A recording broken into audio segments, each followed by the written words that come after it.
Hello again, I am Blunty. While slouching towards the eaves of death's ever-shadowed door, stricken, as I have been for 10 long, misery-soaked days now with the endless suffering of terminal man flu. And please don't send thoughts and prayers. It's too late for that. I'm done for, really. Cash is fine, though. Cash is always useful, even when you are suffering like no one before you ever has suffered, with the congestion and the sniffling and the coughing up of little bits of phlegm and the achy bones. But, you know, while bravely facing the doom sentence of having a bit of man flu, I saw news yesterday from MSI, and it inspired me to take another poke at the situation around the Monster Hunter games. And I got quite a bit of a shock. The community is... the Monster Hunter community is nuts, man. It is nuts. Now, back in January of this year, I covered the announcement of their impending arrival, but now they're here, or at least a few of them are here.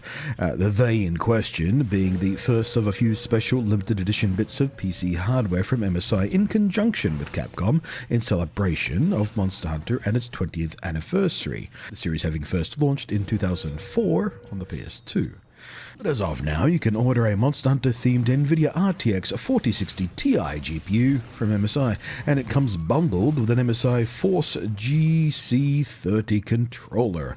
Also, of course, dressed in Monster Hunter graphics, but it's not exactly amazing value. The MSI RTX 4060 Ti 8G Gaming Slim Monster Hunter Edition retails for $499.99 American, and aside from the fact that NVIDIA's RTX 4000 series in general is a long way from... well, it's a long way from impressive value, really, when it comes to dollars versus performance. There's never been any argument about that. It's been kind of a disappointing line in general. I mean, it does the job fine, it runs games good, but yeah, the value... not what we were hoping for. And the RTX 4060 Ti itself being especially unimpressive in that regard, especially considering what the 1660 Ti line has done in the past. But should you want a 4060 Ti, you can have one with identical or even better spec out-of-box speeds and cooling for quite a bit less already.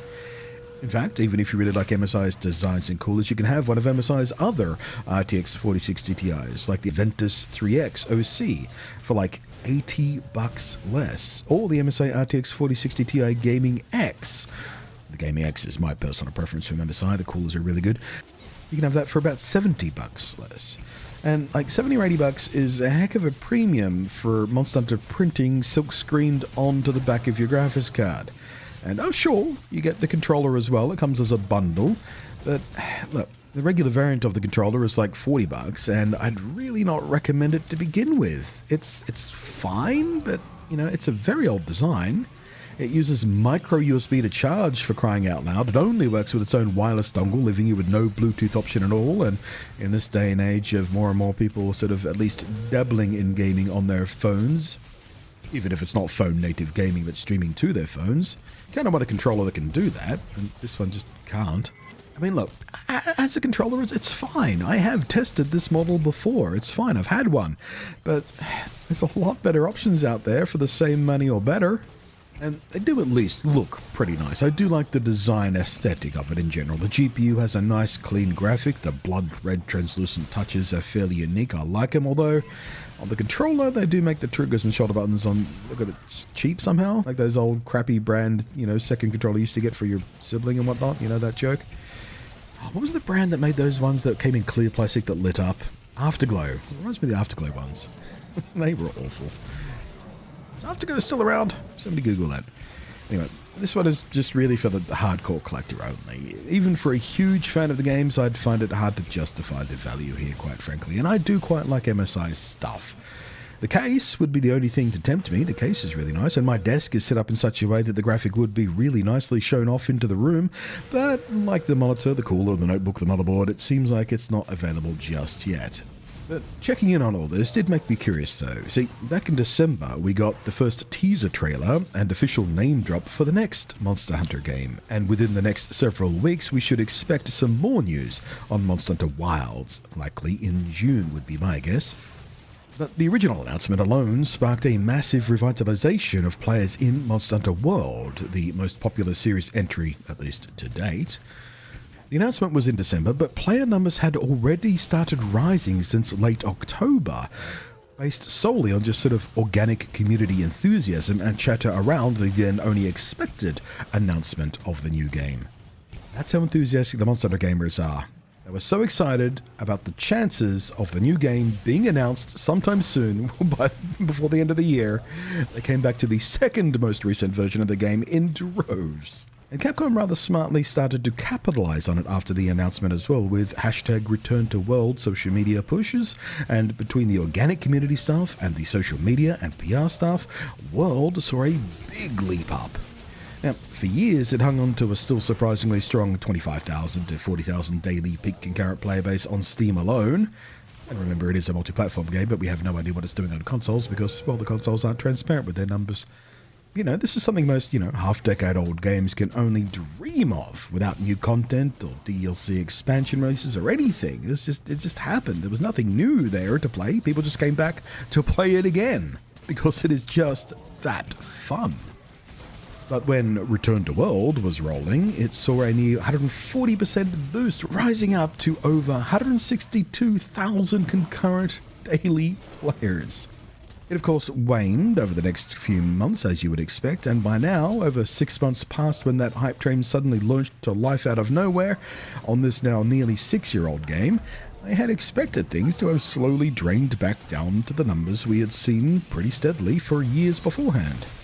But when I checked yesterday, off the back of the MSI stuff, without the ongoing Return to World push, without the bandwagon jumping big-name content creators like Asmongold, who tried Monster Hunter for the first time off the back of this phenomenon and this PR push and loved it, without any of the extra attention any external force was pushing towards the game, the playbase still is shockingly active. It's still very slowly shrinking back, of course, but indeed it is still doing easily twice the daily peak concurrence that I had expected to see, doing like 65,000 to 80,000 still very, very regularly, spiking, of course, over the weekends. 80,000 player peak just this weekend alone. And for years now, very regularly, the game has dropped to 50% sale pricing for up to a month at a time, usually spending no more than 6 weeks at full price between those sales. But after the Return to World thing saw it slashed to just 10 American Biden bucks, that's been the standard regular discount going on, dropping to that 67% discounted price 3 more times since December, and that's just nuts value for a game with this much content, this much playtime tucked inside it. I'd be a bit shocked if we didn't keep seeing player spikes as more and more Monster Hunter Wilds news comes out this year and the sale price keeps ticking along and we head towards Wilds 2025 release. The player base is obviously still real thirsty for Monster Hunter, and I'm still seeing new curious people come on board even now between announcements, between hype trains. To its fans, Monster Hunter has always been a special game. There is absolutely something just really special and unique about Monster Hunter and its particular recipe of game stuff. But even an outsider has to see this behavior going on as something almost entirely unique. There's probably some hopeful gaming business talk out there doing like a case study on this right now. Because even Fallout needed a whole ass $153 million TV series to revive its player base, and here's Monster Hunter doing it just off the back of the community's own excitement for a new game that's not even coming out till next year. It's kooky, man. In any case, I dropped back into Monster Hunter for several hours last night while thinking about making this very video, and I'm probably going to spend a large portion of today playing it as well as I cough and splutter and whine about being so sick and when will I feel better. I hope it's by the weekend because I want to play Ghost of Tsushima and stream it and stuff. Thank you for watching. I am Bloody. Thank you as always to the patrons scrolling up above there, and I need to go and cough up something now. Pardon me.